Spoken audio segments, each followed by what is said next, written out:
The order to kneel reached the human colony of Tamsin's Reach, written in 3 languages, and the Threnody, who delivered it, expected all 3 to be obeyed before the local star had finished setting.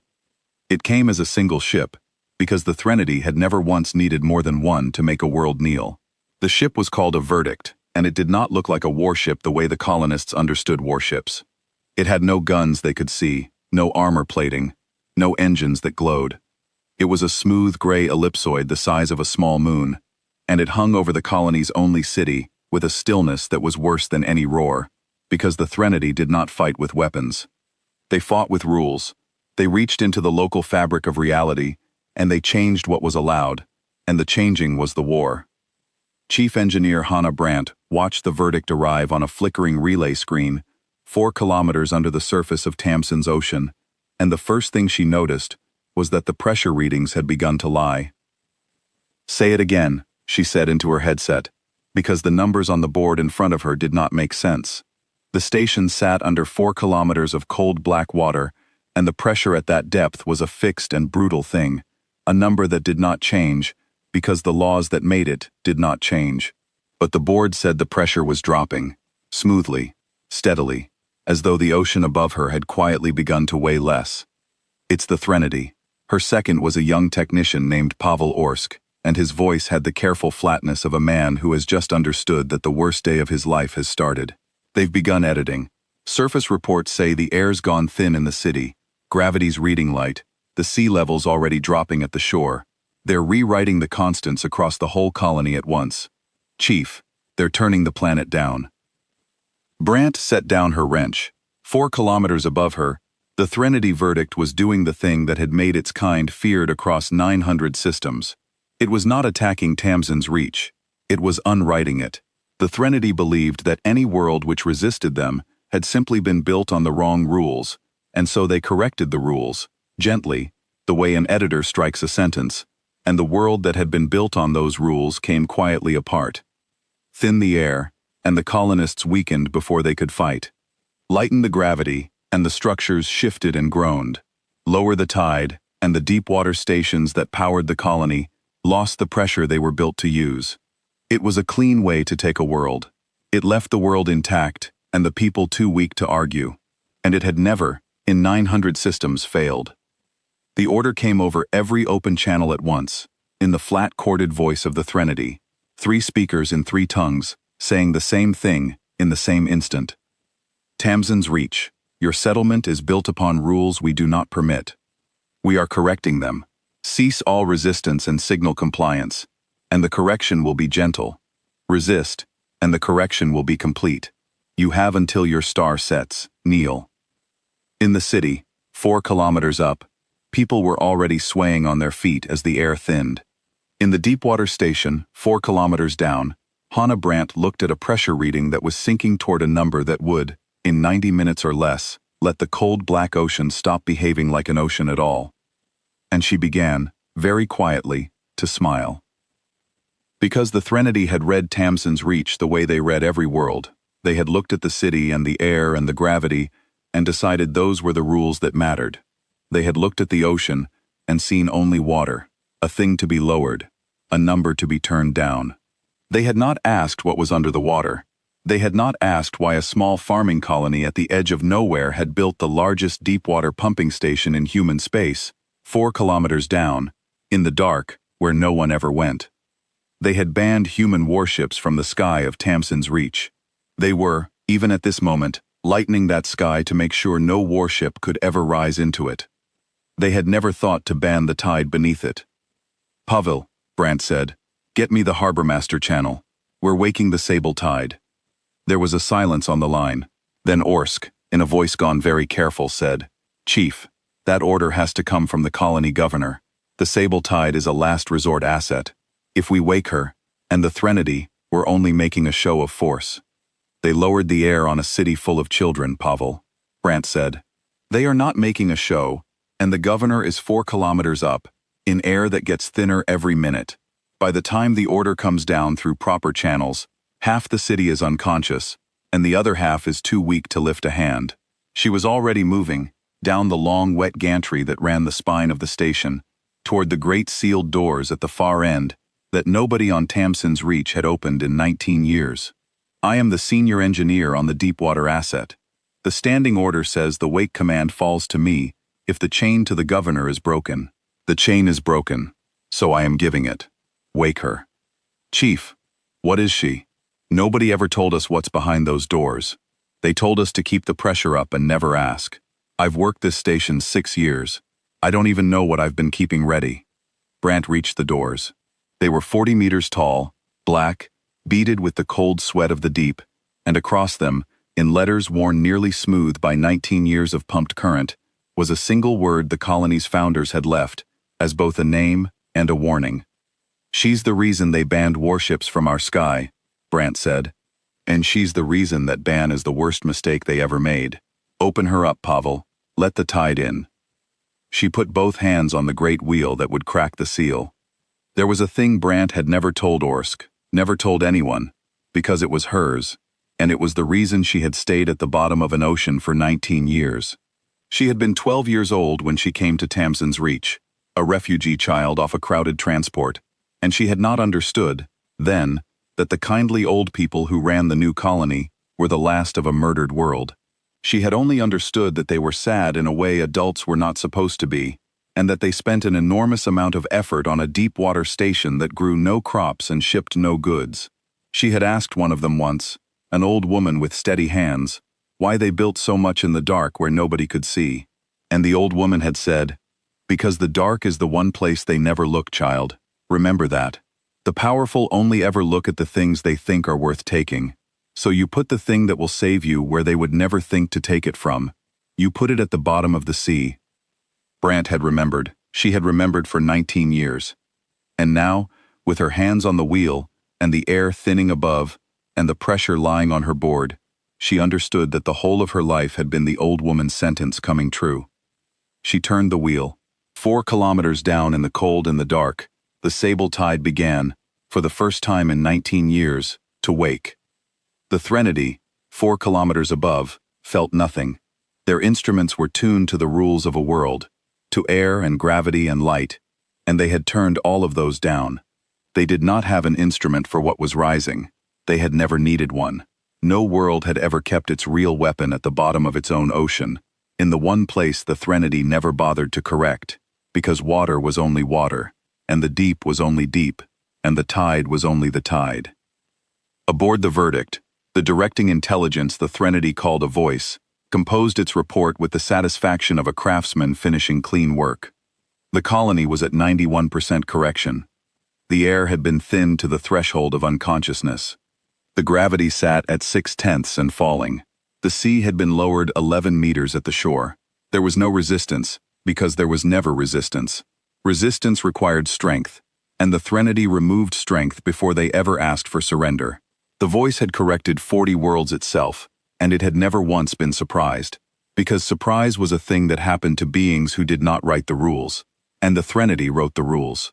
The colony's star touched the horizon. The voice began the final correction, the last gentle turn of the dial that would tip 100,000 people from swaying into sleep, and from sleep into the quiet compliance that the Threnody preferred above all other outcomes. And in the dark below it, the doors came open, and the tide came in. For a moment, before the doors finished opening, Brant let herself look at the relay screen one last time, at the smooth gray verdict hanging over the city she had grown up in.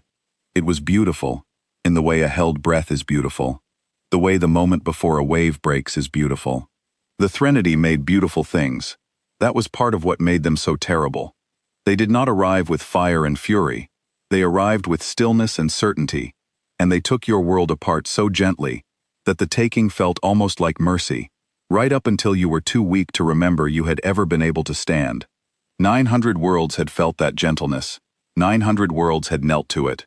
Brant had spent 19 years learning to hate the gentleness more than she could have hated any fire. Fire you could fight. Fire gave you something to push against, something to be brave about. The Threnody gave you nothing to push against. They simply turned down the rules that let you be brave, and then they asked, politely, for your surrender, and the politeness was the cruelest part, because it pretended the choice was still yours, when they had already taken the strength to make it. She thought of the children in the city, swaying now in the thinning air, and she thought of herself at 12, a refugee off a transport, watching the kindly, sad old people build their station in the dark. And she turned the wheel the rest of the way, because the founders had been right, because the dark was the one place the powerful never looked, because the thing that would save Tamsin's Reach had been waiting at the bottom of the sea for 19 years, for exactly this gentle, beautiful, terrible afternoon. The Sable Tide was not one ship. That was the first thing the Threnody would fail to understand, and they would fail to understand it for exactly as long as it took to kill the verdict that had come to make them kneel. Behind the 40-meter doors, in a flooded cavern that the colony's founders had carved into the bedrock of Tamsin's Reach, 19 years before, lay a fleet. Not parked, not docked, submerged, held in the cold black water under 4 kilometers of pressure, 41 hulls resting on the bottom like a pod of sleeping deep-sea things, each one longer than the city above could have held end to end. They had been built underwater, by people who knew the Threnody were coming someday, who knew the Threnody would ban warships from the sky, and who had decided to build something the Threnody would never think to look for. A fleet that lived in the sea. Hannah Brandt watched the first hull stir on the cavern floor through the thick flood glass of the control gallery, and even though she had spent 19 years tending the pressure that kept them alive, even though she had read every specification and walked every gantry, the sight of the Sable Tide waking still took the breath out of her. The lead hull was named the Undertow, and she was 1.5 kilometers of black-ribbed metal, built not to be sleek in the air, but to be unstoppable in the water, a thing shaped like a leviathan and armored like a mountain range. As Brandt watched, the Undertow's running lights came up along her flanks, a deep cold blue, and the water around her stirred and then surged as her drives built to push against the crushing weight of the deep, woke and turned the cavern into a current. "Pressure's holding in the cavern," Orsk reported, his voice not careful anymore, but climbing towards something between terror and wonder. "Chief, all 41 are answering. They're coming up off the floor. The whole Sable Tide is rising." "Course?" "Straight up. Through the trench, up the water column, toward the surface." He paused. "Toward the verdict." Brandt nodded slowly. The Threnody had lowered the tide. They had reached into the rules of Tamsin's ocean and turned its weight down, pulled the sea level lower, made the water lighter, so the deep water stations would fail. They thought they were disarming the colony. What they had actually done, without knowing it, was open the road. A heavier ocean would have fought the Sable Tide on the way up, would have crushed and slowed her climb. The Threnody had spent the last 90 minutes making the water lighter, thinner, easier. They had cleared the path for the very thing they were trying to bury. "They lowered the tide to weaken us," Brandt said softly, watching 41 black hulls rise toward the surface, through water the Threnody had made light as a courtesy. And all they did was make it easier for the tide to come up. The climb itself was a thing the colony had drilled for 19 years without ever performing. 41 hulls, each 1.5 kilometers long, rising in column through a trench barely wide enough to hold them, their drives shoving against water and rock, their crews riding the long, shaking ascent in the dark.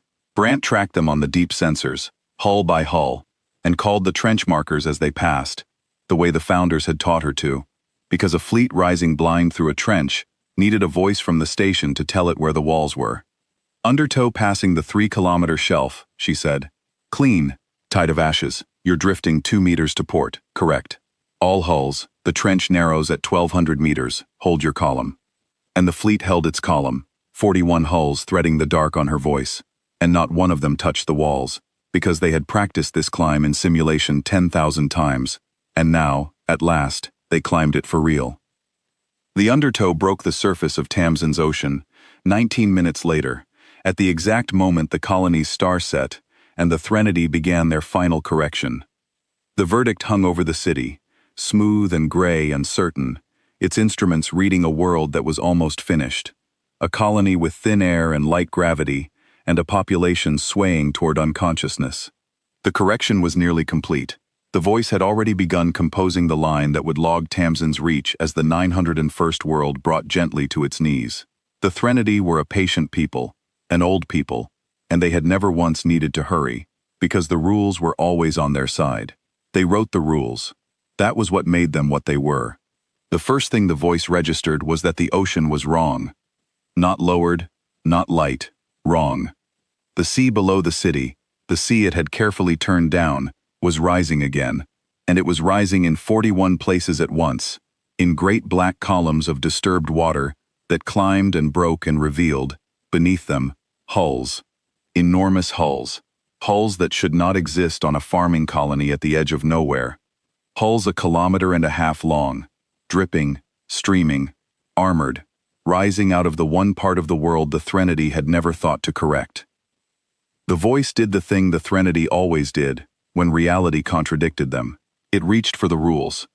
It tried to lower the ocean again, harder, to pull the sea back down and drown the rising hulls. And it found, for the first time in its long career of corrections, that it could not. Because the sable tide was no longer in the ocean. She was on it, breaking the surface, rising into the thin light air the Threnody had so carefully prepared, and the Threnady's edits worked on water and air and gravity, but they did not work on 1.5 kilometers of human metal that had stopped being part of the sea. The undertow rose until her great dripping prow stood higher than the curve of the verdict, and then she stopped, and turned, and regarded the Threnody ship the way the deep regards a thing that has fallen into it. On the bridge of the undertow, the first human came up out of the water with the fleet.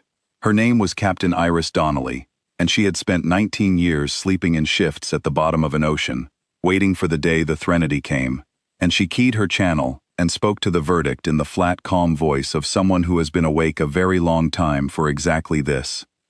"Verdict of the Threnody," she said. "You banned human warships from our sky." She let the undertow's drives push her higher, water sheeting off the black hull. "You should have looked at our sea." The voice did not answer. It was busy. It was doing the most dangerous thing a being that believes in rules can do, which is discovering that the rules it has written do not cover the thing in front of it. It had a rule for air, it had a rule for gravity, it had a rule for water, and for light, and for the weight of a world. It did not have a rule for a fleet that had grown up underneath all of those rules, in the dark, waiting, and had chosen the exact moment of the correction to rise. The verdict began, frantically now, to rewrite the air. If thin air had weakened the colonists, then thinner air still might reach the crews of the rising hulls. The voice pulled the oxygen down toward nothing over the whole colony. A desperate edit. A correction aimed at the lungs of the people aboard the Sable Tide. It did nothing, because the Sable Tide had been built by people who knew exactly what the Threnody did to air. Every hull in the fleet ran sealed, on its own atmosphere, pulled from the sea and scrubbed and kept at deep water pressure. And a fleet that breathed its own ocean did not care what the Threnody did to the sky. The colonists in the city were saved the moment the Sable Tide rose, because the voice, in its panic, stopped correcting the city and turned every edit it had onto the fleet, and the fleet did not feel them at all. In the streets 4 kilometers up, the air thickened, and 100,000 people who had been on their knees breathed, and did not yet understand why. Captain Donnelly watched the Threnody throw rule after rule at her hulls, and watched every rule slide off, and she understood, the way Brant 4 kilometers below understood, that this verdict, at least, was already dead. The Threnody had spent 900 systems winning by changing what was allowed. They had finally met a fleet that had been built, specifically and lovingly and patiently, out of the one thing they had never thought to disallow. "Chief Brant," Donnelly said on the deep channel, to the engineer 4 kilometers down who had given the order to wake. "The tide's up, all 41, not a hull lost on the climb." A pause. "You opened the doors a little early. Governor's going to have words." "The governor was busy not suffocating," Brant said. "Tell me when it's done." "It is not going to take long," Donnelly said, and she turned the undertow's prow toward the verdict, and the Sable Tide closed in. The Threnody made one last attempt to win the only way they knew how. With the air edits failing and the gravity edits failing, and the ocean refusing to be lowered, the verdict reached for the most fundamental rule it owned. The rule it had never had to invoke because no enemy had ever lasted long enough to require it. It reached for the speed of cause itself, the rule that said an effect must follow a cause, and it tried to slow that rule down over the rising fleet, to make the human ships move through a region where consequence dragged, where a drive that fired now would not push until much later, where a fleet would be frozen not by any force, but by the simple unwriting of the rule that lets things happen at all. It was the Threnodi's ultimate weapon, It had never failed. And it failed now, against the sable tide, for a reason that the voice, even at the end, would find almost unbearable to understand. It failed because the sable tide was already moving when the rule changed. A fleet at rest, frozen by slowed causality, would have stayed frozen, but the sable tide had risen 4 kilometers under her own power, breaking the deep, climbing a water column the Threnody had thinned, and she had momentum. The brute physical momentum of 41-kilometer-long hulls rising fast. And when the voice slowed the rule of cause and effect over her, it did not stop her. It only meant that her momentum, already spent, would carry her forward through the slowed region at the speed she already had, unhurried, unstoppable. A tide that had already turned and could not be told to turn back. The Threnody had built their entire war on the idea that they decided what happened next. The sable tide had already decided. She was already moving, and a tide that is already moving does not need permission to arrive. Hannah Brandt felt the undertow's drives change pitch through 4 kilometers of water, felt the deep current shift as the lead hull surged forward, and she closed her eyes and listened to the first part of the war end. It ended the way the deep ends things, which is to say, quietly, and from below, and all at once. The sable tide did not fire on the verdict the way an air fleet would have, with beams and missiles across open sky. The sable tide had not been built for the sky. She had been built for the deep, for the crushing weight and the cold dark and the slow, vast pressure of 4 kilometers of water. And she fought the way a deep water thing fights, which is by bringing the weight of the deep with her.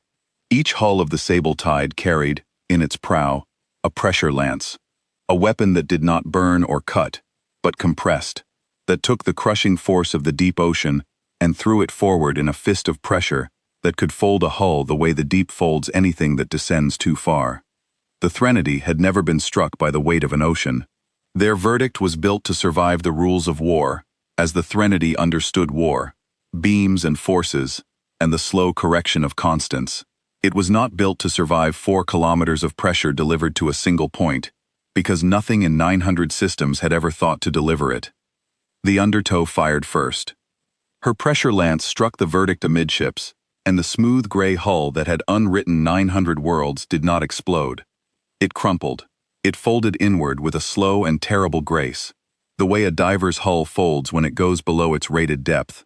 The pressure of an ocean the Threnody had tried to lower, coming home all at once in a single point.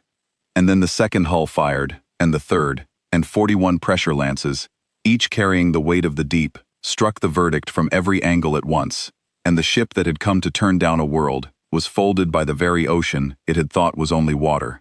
It took 11 seconds. When it was done, the verdict was a crushed gray knot of metal falling out of the thin light sky the Threnody had made, toward the rising sea they had failed to lower, and the sable tide moved aside to let it fall. 41 black hulls parting like a current around a stone, and the crushed thing that had been a verdict of the Threnody went down into the dark water and kept going down, 4 kilometers down, to the cold black bottom, where the sable tide had waited 19 years, where it would lie now forever, folded by the deep it had never thought to fear. In the city, 4 kilometers up, the rest of the rules came back. The Threnady's edits died entirely with the verdict, and the constants of Tamsin's reach snapped back to what they had always been, the air thick and breathable, the gravity solid, the tide rising to its proper height, and the colonists who had been swaying toward unconsciousness stood straight and looked at one another and at the sky and could not, yet, make sense of what had saved them. Hannah Brandt could make sense of it. She stood in the flood glass gallery 4 kilometers down and watched the crushed verdict sink past the rising fleet, watched it fall into the dark she had tended for 19 years, and she felt the cold and specific satisfaction of an engineer whose machine has done exactly the thing it was built to do, on the exact day it was built to do it. "It's down," Donnelly said on the deep channel. "All 41 accounted for. The colony's breathing. The verdict is at the bottom of your trench, Chief, and it is not coming back up." A pause, and then, quieter. 19 years. You kept the pressure up for 19 years so this would work. How did you not lose your mind? "I had a number to watch," Brandt said. 4 kilometers of pressure. I kept it exactly where it needed to be, every day, for 19 years. And most days nothing happened. And I told myself that nothing happening was the job. She watched the dark close over the place where the verdict had vanished. Turns out the job was today. Everything else was just keeping the tide ready. She let herself stand there a moment longer than she should have, in the blue light of the gallery, and she thought about the founders. She had been a girl when they brought her here, one of the children of the colony that wasn't a colony, and she had grown up tending a pressure she was told never to question, walking gantries above 41 sleeping hulls she was told never to name. She had spent her whole life keeping ready, a thing she half believed would never be needed, and now it had been needed, and it had worked. And the strange grief of that, the grief that comes when a lifetime of waiting finally spends itself in a single hour, settled over her along with the satisfaction. The old woman with the steady hands was 12 years dead.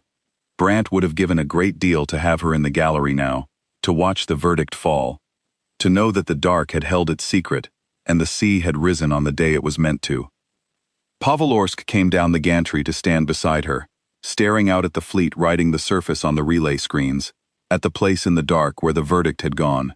He had kept the pressure up beside her for 6 years, and he had only learned, in the last hour, what the pressure was for. "Chief," he said, "all these years, the pumps, the pressure logs, the drills where we never opened the doors, it was all for that, for one ship, in 1 hour." "For one ship in 1 hour," Brant agreed, "and it was worth every day." That's the thing nobody tells you about the long jobs, Pavel. Most of the work of saving a world is the boring part.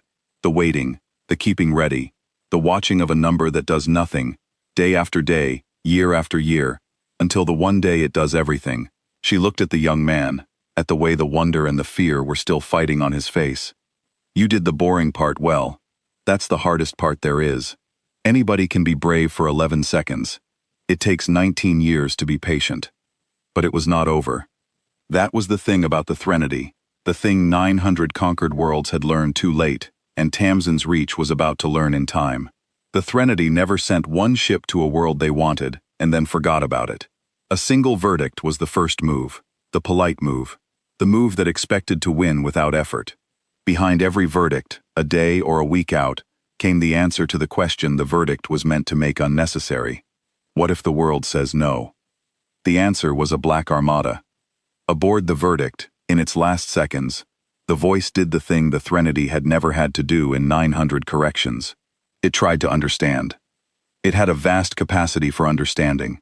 It had unwritten 900 worlds and cataloged the rules of each. And it had never once met a problem it could not reduce to a rule, and then edit away. So as the pressure lances folded its hull, as the weight of an ocean it had thought was only water came home all at once, the voice reached, in the time it had left, for the rule that would explain the thing that was killing it. It looked for the law the humans had broken, the constant they had cheated, the edit they had made to reality that let a farming colony hide a fleet beneath its sea. It found nothing. That was the horror of it. In the cold Threnody way, that horror came to a thing that did not feel. The humans had broken no rule. They had cheated no constant. They had made no edit to reality at all. They had simply built a fleet at the bottom of an ocean, using nothing but ordinary metal and ordinary patience, and the ordinary crushing weight of ordinary deep water, in the one place the Threnody had never thought to look. And then they had waited 19 years for the Threnody to come and lower the very sea that would carry that fleet up. There was no rule to edit. There was only a thing the Threnody had failed to imagine, and you cannot unwrite a thing you failed to imagine, because you do not have a rule for it, and the Threnody fought with rules.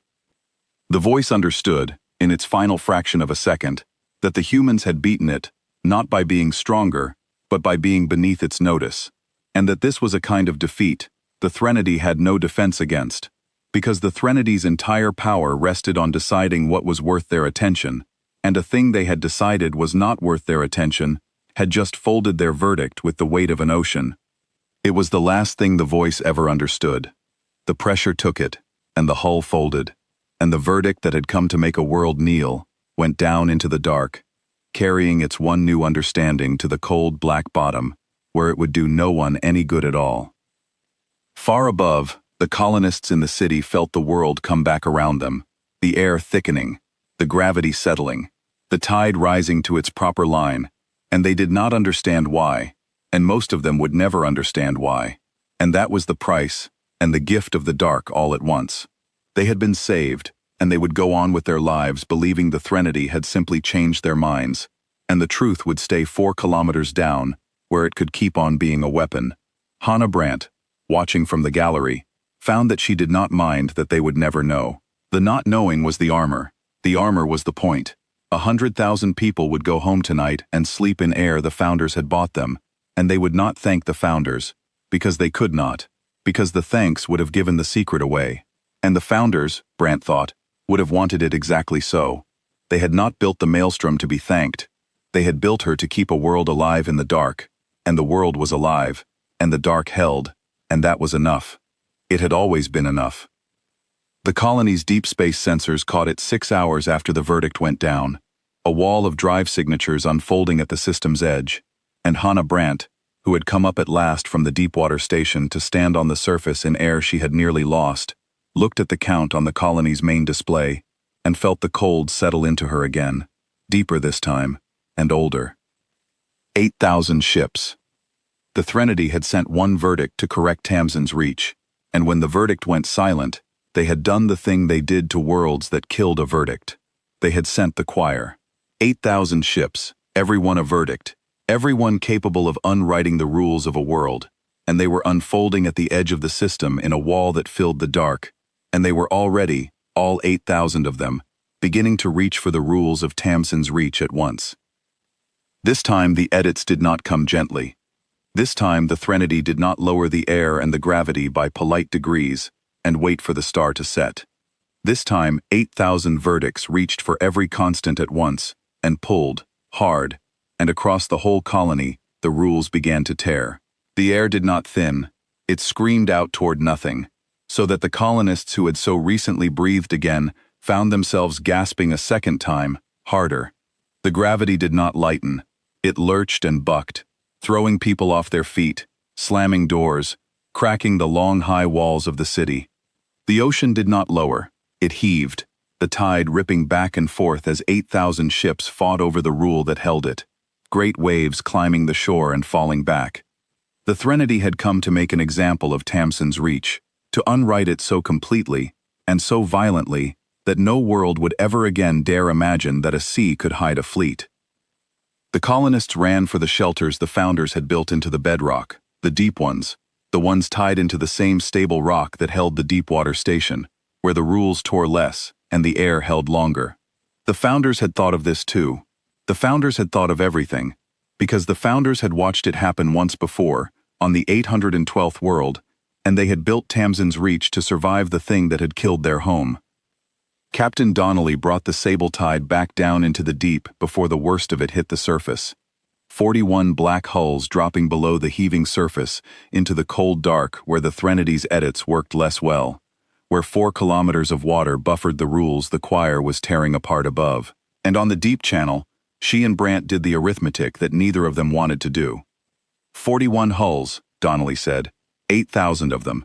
Chief, I'll take the tide up, and I'll fold as many of them as the deep will let me. But 41 against 8,000, even with the pressure lances, even with the sealed hulls, that's not a battle. That's how long it takes them to find the rule we can't shrug off. You're not going up against 8,000, Brandt said. Then what am I doing? Brandt was already moving, back down the long, wet gantry toward the deepwater station, toward a second set of doors that even Donnelly did not know about. Doors the colony's founders had built behind the first, deeper still, in a cavern below the cavern, sealed under a word that was not a name but a promise. You're going to hold the surface and make them look up, Brandt said, while the rest of the tide comes in. The rest of the, Chief, the sable tide is 41 hulls. That is the whole fleet. There is no rest. There is always a deeper deep, Captain, Brandt said, and she reached the second wheel, the one nobody had ever turned, and she began to crack the seal on the thing the founders of Tamsin's Reach had built below their fleet. Against the exact day, 8,000 ships came to make an example of a farming colony at the edge of nowhere. The founders of Tamsin's Reach had not been farmers. That was the secret the colony had kept for 19 years, the secret behind the deepwater station and the sable tide and the worn word on the doors. They had been the survivors of a world the Threnody had unwritten, the 812th world, a world that had said no, and been erased for saying it, and they had fled to the edge of nowhere, and built a farming colony as a disguise, and spent 19 years preparing to be found. They had built the Sable Tide to kill the first verdict, and they had built, below it, deeper, colder, the thing they would need when the choir came in answer. Brant had read the founder's record exactly once, the day she was made chief engineer, in a sealed room with a witness, and she had never spoken of it since. The record was a single voice, the old woman with the steady hands, one of the 812th world's last survivors, and the old woman had said, "They will think they have seen our fleet, and they will send everything to drown it. Keep the deeper deep until then. Let them spend the choir on the Sable Tide, and when every eye they own is turned to the surface, give them the sea." The record had gone on. Then, in a voice that had grown old, and would not grow older, we were proud. On the 812th world, we armed our sky. We built towers that shot and walls that burned, and we were so very proud of them. And the Threnody lowered our air, and our pride choked in the thin and the cold, and never fired a shot. So we learned. We learned that you do not beat the rule writers by being strong where they can see you. You beat them by being patient where they will not look. The sea, child. Always the sea. The second doors came open, and the deeper deep gave up its secret, and Hannah Brant looked at what the founders had left for this one day, and understood, at last, why they had chosen an ocean world, why they had built 4 kilometers down, why they had banned themselves from ever raising a single warship that could be seen in the sky. They had not built a second fleet. They had built a single ship, and she filled the cavern below the cavern, the way the ocean fills the world, and her name, the word on the doors, the promise the founders had left, was the Maelstrom. The Maelstrom was 11 kilometers long. She had not been assembled. She had been grown, accreted over 19 years, in the deepest dark of Tamsin's ocean, from metal pulled out of the seabed, by the very pumps Brant had tended every day of her working life, without ever knowing what they truly fed. Every day, Brant had kept the pressure up. The pumps had drawn ore from the deep vents, and fed it, grain by grain, to the thing in the cavern below the cavern, and the thing had grown, slow as a reef, patient as the deep, until it was 11 kilometers of black metal, shaped like nothing that had ever flown, and everything that had ever sunk. She was not a warship the way the Sable Tide were warships. She was a deep-water storm given a hull, a single vessel that carried in her vast prow not one pressure lance, but the focused pressure of the entire ocean of Tamsin's reach, gathered, held, and waiting to be thrown. And the Threnody, 8,000 strong, tearing at the rules of the sky, had no more thought to look beneath the Sable Tide than the first verdict had thought to look beneath the sea. Pavel Orsk found Brant at the second wheel, white-faced, having followed her down the gantry against every instinct that told him to run for the shelters. He looked through the inner gallery glass at the 11-kilometer hull resting on the cavern floor, and for a long moment he could not speak at all. "Chief," he managed. What is that?" "That's what you've been keeping ready," Brant said. 6 years. Every day you held the pressure up, you were feeding her. The pumps don't just keep the cavern from collapsing, Pavel. They pull ore from the vents, and they grow her. A little every day. And they've been doing it since before you were born. She put a hand on his shoulder. "You built the Maelstrom. You and everyone who ever worked this station, all the way back to the founders. None of you knew it. That's how it had to be. A weapon nobody knows about is a weapon nobody can betray. But you built her. So now you're going to help me bring her up." Orsk stared at the 11 kilometers of black metal a moment longer, and then, because he was a good engineer, and a good engineer's hands always knew the work before his mind caught up, he turned to the second board and began running the wake sequence, the one he had never seen, the one his fingers somehow already knew, because it was only a larger version of the sequence he ran on the Sable Tide. "Drives at 5%, he said, his voice steadying as the work took him. 10. "Chief, the whole cavern's a current, the whole trench. She's so big the water doesn't know what to do with her." "It'll learn," Brant said. "Bring her to the trench mouth, and start the gather." "Chief Brant," Donnelly said then, on the deep channel, far above, her voice tight with the strain of a sky that was beginning to tear. "The choir's making orbit. They're not bothering with a polite correction this time. They're tearing the whole colony at once. The shelters are holding, but I don't know for how long. Whatever you've got down there, I need to know if it's real, and I need to know when." Brant looked at the 11-kilometer storm rising off the floor of the world, and she keyed the deep channel, and she gave Captain Donnelly the answer the founders had built 19 years to make true. "It's real," she said. "Take the Sable-Tide up. Make them look at you. Make all 8,000 of them turn their rules on your 41 hulls and the surface and the sky. And keep them looking up, Captain. Because the tide beneath the tide is coming, and I do not want a single one of them watching the sea when she arrives." There was a silence on the deep channel. Then Donnelly, who had been awake 19 years for this, and understood now what those 19 years had truly been for, said only, "Understood, Chief. We'll hold their eyes." A pause. "Don't be slow." There was a thing the founders had understood about the Threnody that no other species seemed to grasp until it was far too late, and the old woman's record had spelled it out in the sealed room the day Brant was made chief. The Threnody were not cruel. That was the trap. A cruel enemy could be predicted, because cruelty had appetites, and appetites could be starved or fed or turned. The Threnody had no appetites. They had only correctness.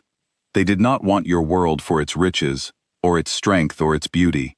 They wanted it to be right, and right meant built on the rules the Threnody permitted, and any world built on other rules was, to them, simply an error to be fixed.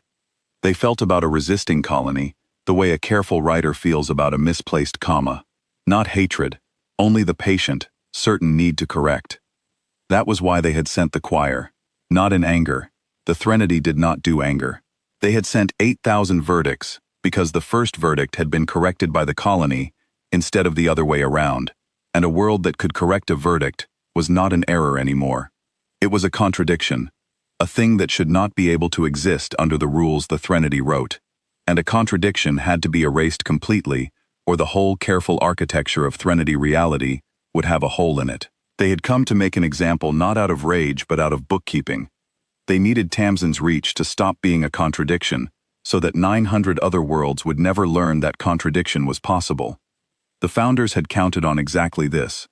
They had counted on the Threnody's correctness the way Brant counted on the pressure of the deep, as a fixed and reliable force that could be turned into a weapon if you understood it. The Threnody would always send everything. The Threnody would always aim everything at the visible threat. The Threnody would never, ever, look beneath the thing they were busy correcting, because to the Threnody, the universe had no beneath.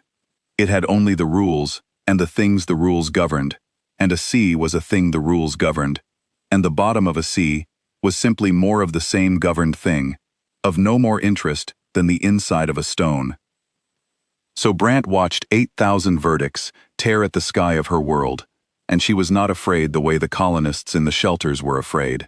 She was, in her cold engineer's way, almost grateful. The Threnody were doing precisely what the founders had spent 19 years betting they would do. They were spending everything on the surface. They were correcting the contradiction with all 8,000 of their certainties, and not one of those certainties was pointed at the trench, at the deep, at the 11 kilometers of patient black metal that was, even now, turning its prow toward the surface and beginning to gather a sea. "They're tearing the upper city apart," Orsk reported, his voice tight, watching the relay feed even as he ran the Maelstrom's wake sequence. "The shelters are holding. The deep rock is holding. But Chief, the surface is... They're not even trying to take it gently this time. They want it gone. They want us gone. So badly they've forgotten to be careful." "Good," Brant said. "Careful is the only thing that could have saved them. Let them forget it. Bring her to the trench mouth, Pavel. The angrier they get at the sky, the less any of them is going to be looking at the sea." The Sable-Tide rose. 41 black hulls broke the heaving surface of Tamsin's ocean into a sky the Threnody were tearing apart. And they did the bravest and most terrible thing a fleet can do, which is to make themselves the target on purpose. They rose into the screaming thin air, and the bucking gravity, and the 8,000 reaching rules, and they fired their pressure lances at the nearest verdicts, folding them, killing them, drawing the full attention of the choir down onto themselves. And the Threnody, who had come to make an example, turned all 8,000 of their ships, and all 8,000 of their reaching rules, onto the 41 hulls that had dared to rise against them. And they began, hull by hull, to fold the rules around the sable tide.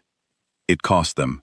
Donnelly's fleet folded 90 verdicts in the first 4 minutes, then 140 more, the pressure lances throwing the weight of the deep into the choir, crushing the smooth gray hulls by the dozen, and the Threnody, who had never been hurt, learned for the first time in their long history what it was to be hurt.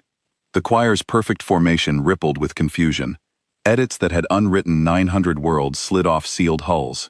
Verdicts folded and fell, smashing into the rising sea, and for a few minutes it almost looked, to the colonists watching from the deep shelters on the relay screens, as though 41 might somehow be enough. But 41 was 41, and 8,000 was 8,000, and one by one, the Threnody found the rules the deep-water hulls could not shrug off. The slow, careful edits that reached past the sealed atmospheres, and the deep-water pressure, and the cold blue lights. And one by one, the hulls of the sable tide began to falter. They did not fold. They never folded. The Threnody could not get the pressure weight to do to a deep-water hull what a deep-water hull did to them. But they slowed.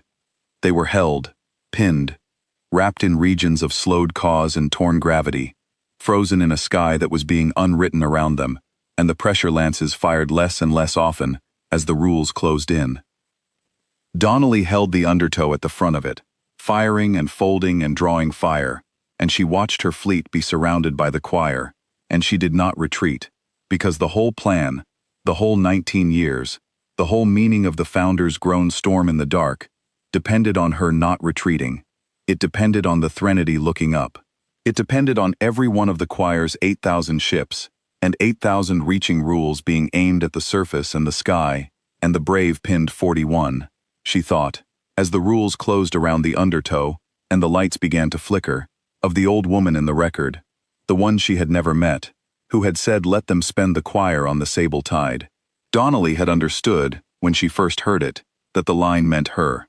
It meant her fleet and her crews and her hull were the bait, the brave, loud thing the rule writers would throw everything at, so that the patient thing in the dark could rise unseen. She had made her peace with it 19 years ago. She made it again now, holding her fleet in a sky that was being torn apart, and she did not flinch, because the Founders had been right about everything else, and she trusted them to be right about this.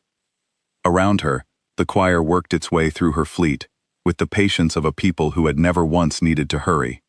Hull by hull they found the rule that pinned each one. The tide of ashes went still first, frozen in a knot of slowed time. Her pressure lance caught mid-charge. Then the deep keel, wrapped in torn gravity, that bent her own drives against her. Donnelly called to each of them as they were pinned, the way Brant had called the trench markers, a voice in the dark telling her ships they were not alone, even as they were frozen one by one, and the captains answered her, every one of them, steady, because they had all known what rising into the sky would cost, and they had all risen anyway. Tide of ashes pinned, Captain, but holding. We're not folding, we're just stuck. Understood, ashes, hold, make them keep looking at you. Deep keel pinned. They've got my gravity inside out. Captain, I can't fire, but I can be a target. Tell the chief we're buying her the seconds. She knows, deep keel, she knows what you're buying. And the undertow herself, last and largest of the sable tide, fired and folded and drew fire, until the rules at last closed around her too, and her cold blue lights stuttered, and her pressure lance went dark, and Iris Donnelly sat on the bridge of a pinned ship in a sky full of enemies, and watched 8,000 certainties turn every rule they owned onto her fleet, every eye, every edit, every scrap of attention the choir possessed, all of it aimed up, at the surface, at the brave doomed 41. They're all looking up, Chief, Donnelly said, on the deep channel, her voice steady, even as the rules tightened around her hull, and the undertow's lights died one bank at a time. Every one of them. We have the whole choir's attention. We can't hold it much longer. They're freezing us in place, one hull at a time, and they're going to start trying harder to fold us once they realize pinning isn't killing us. But right now, this second, not a single one of them is looking at the sea. A pause, and then, because she had been awake 19 years for this, and she would say it plainly, whatever's coming, Chief, send it now. 4 kilometers down, in the dark the Threnody had never once thought to look at, The maelstrom reached the open trench and turned her vast prow toward the surface, toward the 8,000 ships that were all, every one of them, looking the other way.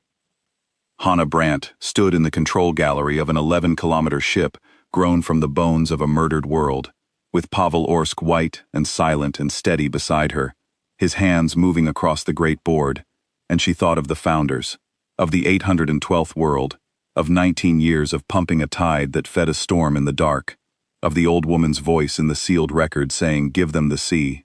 And she gave the order the founders had built the maelstrom to receive. "Bring up the tide," she said. "All of it." The maelstrom gathered the ocean of Tamsin's reach. This was the thing the founders had built her to do, the thing 19 years of pumping had prepared, the thing no other ship in any sea on any world could do. She reached into the deep with Fields, the Threnody, busy unwriting the sky, never felt, and she pulled the ocean toward herself. 4 kilometers of cold black water, the entire weight of a world's sea, drawn in, and focused and packed into the vast pressure chamber of her prow, until she carried in a single hull the crushing weight of an entire ocean. The sea drew down around her as she gathered it, the surface of Tamsin's ocean sinking visibly for hundreds of kilometers in every direction, the water rushing inward toward the rising storm, and the colonists in the deep shelters felt the whole world groan as its ocean moved, and did not understand, and were afraid. "She's full," Orsk said, his voice hushed, watching the gather complete on the board. "Chief, the prow chamber's at capacity. She's carrying the whole ocean. The whole ocean, in one hull." He looked up. "What do I do?" "You rise," Brandt said, "and you don't ask permission." The maelstrom rose. She came up through the trench she had been grown in, 11 kilometers of black metal carrying the weight of a sea, slow at first and then not slow at all, the trench walls streaming past, the deep falling away beneath her, and the colonists in the shelters felt her pass, felt the bedrock shake with the rising of a thing they had never known was there. She broke the surface beneath the choir, beneath 8,000 ships that were all, every one of them, looking up at the brave pinned 41. And for one long moment, nothing in the sky understood what had just come out of the sea. Then the Threnody, far too late, looked down. What they saw was the ocean standing up. It is worth understanding what the Sable Tide was doing, in those long minutes, because it was the hardest thing a fleet has ever been asked to do. Harder than charging, harder than dying. They were asked to be seen, and to be hurt, and to not break, on purpose, for as long as it took, so that something they could not see would have time to rise behind the enemy. They were asked to be the loud thing, the bait, the wave that breaks on the rocks so that the tide behind it can come in unspent. Every captain in that fleet knew it. Every captain had agreed to it. 19 years before, when they first walked down into the dark to crew a ship that would spend its life submerged. They had signed for the worst job in any war, which is to hold the enemy's eyes while someone else wins. And they held. Hull by hull, as the choir pinned them, they held, and they kept firing as long as their lances would charge, and when their lances went dark, they kept their drives lit, and their lights burning, so that the Threnody would keep aiming rules at them, would keep believing the brave loud 41 were the threat, would keep their 8,000 certainties turned up and away from the sea. The tide of ashes, frozen in slowed time, ran her drives at full against the rule that held her, not to escape, but to make a brighter target. The deep keel, her gravity turned inside out, vented her atmosphere in a long glowing plume, so the choir would think her dying, and spend more rules to finish her. They made themselves louder as they were pinned, brighter as they were frozen, because the whole plan depended on the enemy never once growing bored of the surface. The Threnody obliged. They were correctness itself, and a contradiction that still moved, still fired, still burned its lights, was a contradiction not yet fully corrected, and so they bent more and more of the choir's attention onto the stubborn 41, 8,000 verdicts, crowding lower toward the surface, to bring their rules to bear. The whole vast fleet, leaning down toward the brave dying things, that would not stop being a target. It was exactly the shape the founders had drawn, 19 years before, in a sealed record, in an old woman's steady voice. Let them spend the choir on the Sable Tide, and when every eye they own is turned to the surface, give them the sea. Donnelly watched her fleet be surrounded and pinned, and leaned upon, And she did the bravest accounting a commander can do, which is to measure how long her people could be hurt, against how long the thing in the dark needed, and to decide that the answer was yes, hold, a little longer, hold. She did not let a single hull break formation to save itself. She did not let a single captain run. She held 41 ships in the worst place in the sky, on the simple faith that the founders had told the truth, that there was a deeper deep, that the chief engineer 4 kilometers down would send the tide before the choir grew bored. Hold all hulls, she said, on the fleet channel, as the rules closed and her own lights died. I know what they're doing to you. I know it hurts. Hold anyway. Every second you stay a target is a second she's rising. Make them look at you. That's the whole war. That's the only thing they ever told us to do. And we're doing it. And it's working. Hold. And they held. 41 crews, pinned and frozen and burning, held the eyes of 8,000 certainties, and not one of them broke. And 4 kilometers below, the deeper deep came up the trench, with the weight of a world's ocean in her prow, unseen, unsuspected, exactly as the founders had promised, exactly as 19 years of patient dark had been spent to make true. Hannah Brandt heard the strain in Donnelly's voice on the deep channel, and did the only thing she could do for the brave fleet holding the sky, which was to go faster. Pavel, full gather. Now, don't ease her in. They're being hurt up there. We owe them speed. And Orsk, white-faced, opened the Maelstrom's fields all the way, and the ocean of Tamsin's Reach came rushing in toward the rising storm, faster than the founders had ever dared simulate, the whole sea bending toward a single point, the surface sinking for hundreds of kilometers, as the deep gathered itself into one black hull for one rising blow. The colonists in the deep shelters watched it all on the relay feeds, and they would carry what they saw for the rest of their lives, even as they were forbidden to understand it. They saw 41 black hulls rise out of their own sea into a sky full of 8,000 enemies and refuse to come down. They saw those hulls pinned one by one, frozen, wrapped in torn rules, and still they kept their lights burning. Still they would not break. The colonists did not know about the Maelstrom. They did not know what the 41 were buying.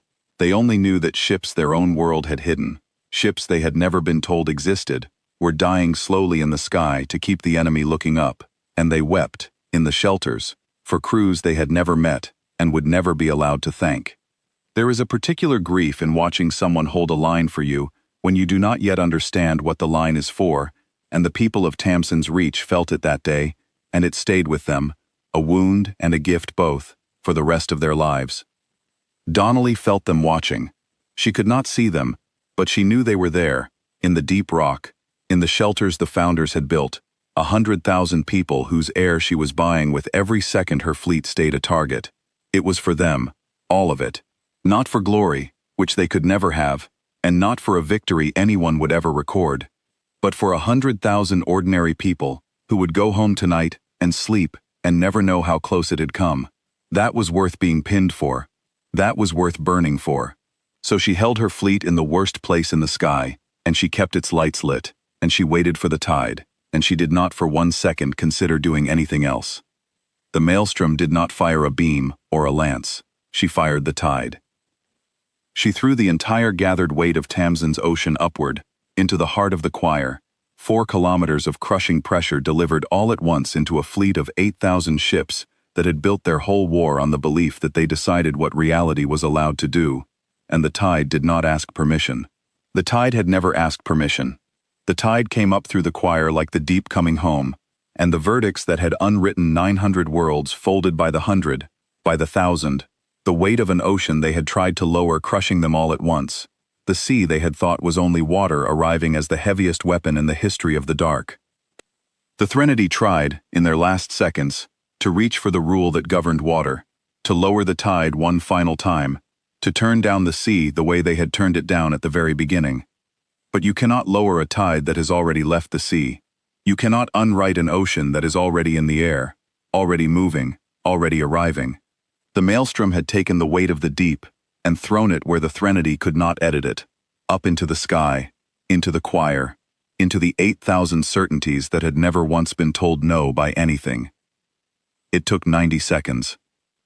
When it was done, the choir was gone. 8,000 verdicts had been folded by the weight of a single world's ocean, and the wreckage of them fell out of the sky into the returning sea, down into the dark, down to the bottom where the first verdict already lay, and the ocean of Tamsin's Reach, having stood up and struck once, fell back into its bed in a single vast slow wave, and became, again, only the sea. The sable tide, the brave pinned 41, came free as the Threnodi's rules died with them. 41 black hulls, battered, lights flickering, drives strained nearly to failure, hung in a sky that snapped back to its proper rules, the air thick again, the gravity solid, the tide returning at last to its proper height. Captain Donnelly looked down from the bridge of the undertow at the 11-kilometer ship that had risen beneath the enemy and thrown an ocean at them, and for a long moment she could not speak. "Chief," she said finally, "what is that?" "That's the Maelstrom," Hannah Brandt said. Standing in the heart of a storm the Founders had grown in the dark for 19 years. She's why they should never have come. She's why the 812th world built a farming colony at the edge of nowhere and called it nothing and waited. She watched the wreckage of 8,000 certainties sink into the deep. The founders of this colony watched the Threnody unwrite their whole world with rules. So they built a weapon out of the one thing the Threnody would never think to disallow. Not a warship in the sky they could ban. The sky they could lower and thin and tear apart. She looked down at the dark water closing over 8,000 graves. They never banned the tide beneath it. The Maelstrom held station on the surface, as the sea settled around her, and Brandt brought the deeper deep systems down one by one, easing the great gathered fields, letting the ocean find its level again. She had thought, in the 19 years of keeping ready, that the day would feel like triumph. It did not feel like triumph. It felt like the deep, vast and cold and quiet, the way the sea feels after a storm has passed and taken everything loud with it. She had spent a lifetime keeping a number where it needed to be, and the number had paid out, twice in a single day. And now there was only the long quiet of a world that had nearly been unwritten and was not. Pavel Orsk stood at her shoulder, staring at the 11-kilometer hull on the screens, at the wreckage falling into the sea, at the surface settling. He had kept the pressure up beside her for 6 years, and never known what it fed. "Chief," he said, "I've been keeping that ready. For 6 years. And you never told me." "The Founders never told me either, until they made me chief," Brandt said. "That's how it has to work. A weapon nobody knows about is a weapon nobody can betray, nobody can sell, nobody can let slip in a bar 3 systems over. The Threnody have agents. They have edits that read minds, given time. The only safe secret is the one almost nobody carries." She put a hand on the young man's shoulder. "You carried it without knowing it. That's the best kind of carrying there is. You kept the tide ready for 6 years, and you never once knew that's what you were doing. And because you didn't know, you couldn't ever have given it away." Orsk looked at the screen a while longer. "Will they come back?" Brandt considered it honestly, because the boy deserved an honest answer. "They'll do the math," she said. "The Threnody are many things, but they're not stupid. They sent one verdict and lost it. They sent 8,000 and lost them all, to a colony they filed as harmless, in 90 seconds, to a weapon they never saw. Somewhere out there, the rest of the Threnody are going to get the report, and they're going to look at the numbers, and they're going to do what every power does, exactly once before it learns." She turned back toward the gantry, toward the long climb up out of the deep. "They're going to decide that this is a world they do not correct, and then they're going to leave us alone forever, and they're never going to be able to explain to themselves why a farming colony at the edge of nowhere is the one place in 900 systems the rule writers don't dare to write." Captain Donnelly brought the sable tide back down through the surface and into the trench, the battered 41 settling toward the cavern floor where they had slept for 19 years, and the Maelstrom followed them down, 11 kilometers of black metal sinking back into the deeper deep. Her ocean returned to its bed, her one strike spent. There would be repairs. There would be a reckoning with the governor, who had been 4 kilometers up gasping in thin air, while a chief engineer gave the order to wake a fleet without him. There would be the slow, strange business of a colony, learning what it had truly been all along. But first there was the quiet. The crews came up out of their hulls into air they had nearly lost twice, and they stood on the wet decks and the gantries and looked at one another. 41 crews and a deep-water station's worth of engineers, and none of them quite knew what to say, because they had done a thing the galaxy would never believe and could never be told. Donnelly walked the length of the Undertow's spine in the blue light, touching the scarred hull, and she thought about the old woman in the record, dead 12 years, who had been right about the sky, and right about the sea, and right about the patient dark, and she said, quietly, to no one, "We held their eyes. It worked. We held their eyes." And then she found she could not say anything else for a while. There was grief in it too, even with no hull lost. The grief of the founders, who had built all of this and not lived to see it work, who had died one by one over 19 years, still half afraid that the Threnody would find a rule the sea could not answer.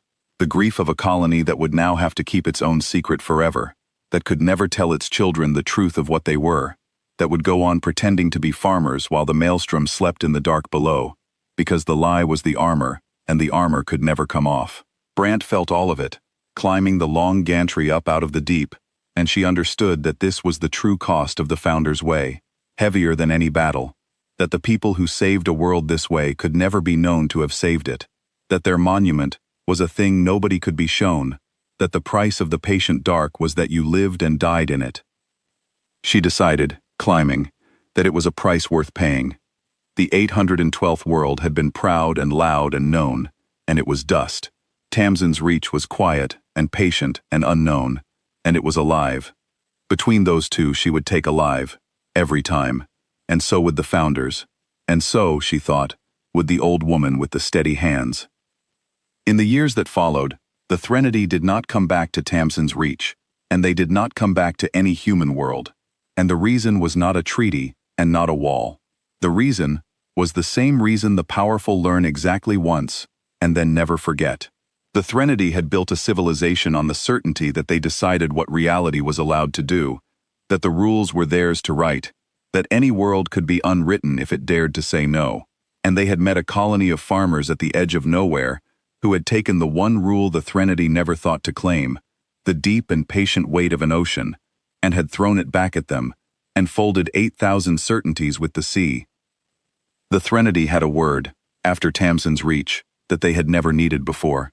It was a word for a world you do not correct, a world whose rules you do not touch, a world you leave alone forever, because the thing beneath its surface is heavier than any rule you can write. The word did not translate cleanly into any human tongue, but the closest the colony's linguists could come, working from the one fragment of Threnody record the Founders had kept, was a single phrase, and the phrase was, "Do not lower their sea."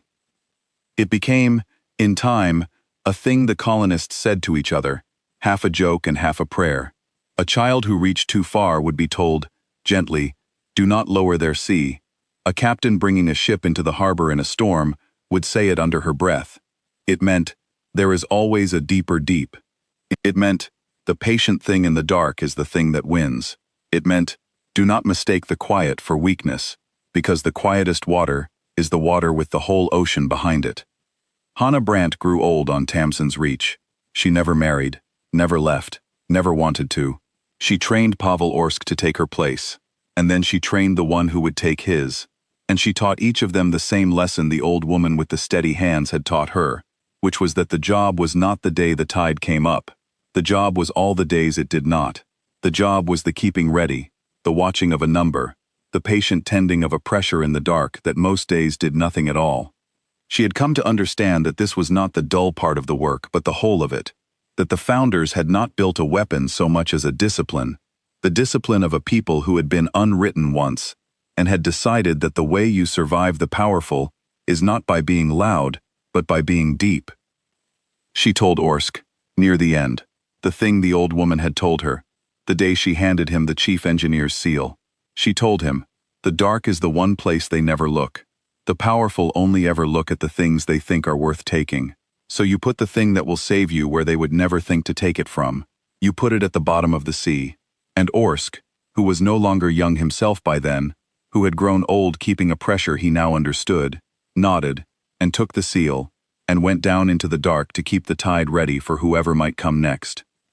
Brant thought in her last years, about the night the order to kneel had come, about the Threnody reading her world, and seeing only air and gravity, and a sea to be lowered, about the smooth gray certainty of the verdict hanging over a city it expected to unwrite before the star had finished setting. She thought about how the Threnody had spent 90 minutes lightening the ocean, clearing the road, making it easier for the very thing they were trying to bury to rise. She thought about how the powerful always looked up, at the sky, at the air, at the rules they could write, and never down, at the deep, at the patient enormous weight of the thing that had been waiting under them the whole time.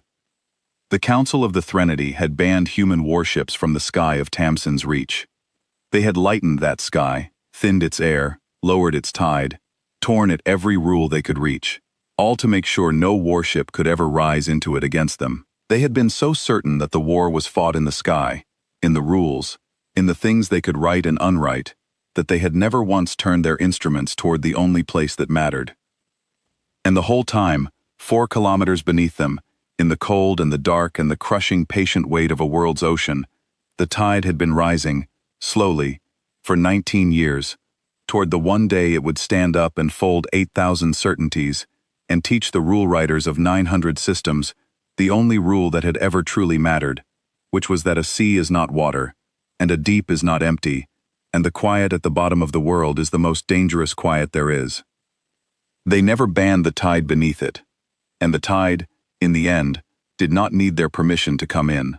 The governor came down to the Deepwater station 2 days later, when the air had stopped tasting of fear, and the upper city had begun the slow work of repairing what the choir had torn. He was a careful man, a good administrator, and he had spent the battle 4 kilometers up in a deep shelter, gasping in thin air, knowing nothing except that the sky was being torn apart, and that somewhere below him, a chief engineer had given an order he had no authority to give. He found Brant in the control gallery, looking out at the cavern where the maelstrom slept again, and for a while he did not say anything at all. "You woke a last resort asset without me," he said finally. "2 of them. You opened doors I didn't know existed, and committed this whole colony to a battle, on your own authority, 4 kilometers from anyone who could stop you." He paused. "I should bring charges. The regulations are very clear." "You should," Brant agreed. "The regulations are clear. I broke them. I'd break them again." The governor looked at the sleeping storm a long moment. "How long have you known what this colony really is?" "Since they made me chief engineer," Brant said. 19 years. I've known what we were keeping ready, and I never told a soul, including you, because the founders built the whole thing on the principle that the secret only stays a weapon if almost nobody carries it. You didn't know because you weren't supposed to know. The Threnody have ways of reading what a governor knows. They have no way of reading what a deep-water engineer keeps at the bottom of the sea. She turned to face him. "I didn't break the regulations to spite you, Governor. I broke them because the chain of command was a thing the Threnody could see, and the thing that saved us had to be a thing they couldn't. You were the visible authority. I was the dark. The founders built it that way on purpose, and on the day it mattered, it worked exactly as they built it." The governor was quiet for a long time. Then he did the wise thing, the thing that made him a good administrator, which was to understand that some victories cannot be fit into regulations, and should not be forced to. "Then this never happened," he said slowly. "There is no maelstrom. There is no sable tide. There is a farming colony that the Threnody politely declined to correct, for reasons no one will ever explain." He met her eyes. "And the secret stays a secret, even from me. Especially from me." "Especially from you," Brant agreed. "Welcome to how it has to be, Governor. We saved 100,000 people, and the price is that none of them will ever know they were saved, or by whom, or how close it came. That's the price of the deep. The founders paid it. We pay it. And it's worth paying, because the alternative is to be proud and loud and known, like the 812th world was, and the 812th world is dust." The governor left, and the colony went on being a colony, and the maelstrom slept, and the sable tide slept beside her, and the pressure stayed exactly where it needed to be, day after day, year after year, because Hannah Brant kept it there. There were no medals. There was no parade. The crews of the 41 hulls went back to their ordinary lives, to the farms and the workshops, and the long quiet shifts in the dark, and they carried the largest victory in the colony's history, the way the founders had carried theirs, in silence, where no enemy could ever learn it had happened. Sometimes, on the anniversary, a few of them would gather at the shore, the captains and the engineers who had been there, and they would look out at the sea that had stood up once and folded 8,000 certainties, and they would not say much, because there was not much to say that the sea did not already know. Donnelly came every year, as long as she lived, and stood at the water's edge, and watched the tide come in, and thought about the old woman in the record she had never met, who had been right about the sky, and right about the sea, and right about the patient dark. And then she would go home, and the secret would stay a secret for another year, and the colony would go on being alive, which was the only victory that had ever mattered. Years later, a survey ship of another species, a quiet trading people, called the Haloon, who had no love for the Threnody, and no quarrel with anyone, put in at Tamsin's Reach to take on water and supplies. Their captain, an old and curious soul, had heard a strange thing in 3 ports now. A rumor passed between the kinds of people who pass rumors, that there was a human world the Threnody would not go near, a farming colony at the edge of nowhere that the rule writers of 900 systems had quietly crossed off every map they owned. The captain did not believe it. The Threnody went where they pleased, but she was curious, and Tamsin's Reach was on her route, and so she came, and she found exactly what the rumor said she would find, a farming colony, small and poor and unremarkable, with a large deep-water pumping station that grew no crops and shipped no goods. She asked, over a careful dinner with the colony's officials, why the Threnody left them alone. The officials smiled and said they supposed they were simply too small to bother with. The captain, who was old and curious and had survived a long time by noticing things, did not believe that either, but she could see she would get no further, and she was a polite guest, and so she let it go. But on her last night, walking the shore alone, she met an old woman sitting at the water's edge, watching the tide come in. The old woman was a retired engineer, the officials had said, who had worked the deep-water station her whole life. Hannah Brandt, they had called her. The captain sat down beside her, and they watched the tide together for a while, and at last the captain said, gently, in the trade tongue, "They say the rule writers will not come here. They say your world is the one world in 900 systems. The Threnody leave alone. I have wondered, all the way from 3 ports back, what a farming colony could possibly have that would make the Threnody afraid." Hannah Brandt watched the tide come in. She was very old now, and the day the sea stood up was long behind her, and she had kept the secret for so many years that keeping it had become as natural as breathing. She could have said nothing. She had said nothing to 1,000 curious people across 1,000 quiet evenings. But the captain was old and curious and kind, and the Haloon had no love for the Threnody, and Brandt was near the end of her keeping, and so she allowed herself, just once, to give an answer that was true without giving the secret away. "They banned our warships from the sky," she said. "A long time ago, they lightened our air and lowered our sea, and made very sure no warship could ever rise into our sky against them." She watched the water climb the sand. They were so busy with the sky that they never once thought to ask what was beneath it. And the thing about a sea, Captain, is that it is never only water, and a deep is never only deep, and the quiet at the bottom of a world is the most dangerous quiet there is. She smiled, very faintly, at the tide. They banned the sky. They never banned the tide beneath it. That's all. That's the whole secret. And it's safe with you, because you'll never quite believe it, and that's exactly as it should be.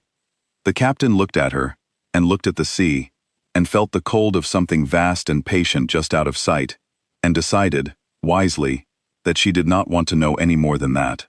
She thanked the old woman, and she went back to her ship, and she left Tamsin's Reach the next morning, and she never came back, and she never told anyone what the old woman had said, because some part of her understood that the telling would have broken something that ought not to be broken. The rumor went on being a rumor.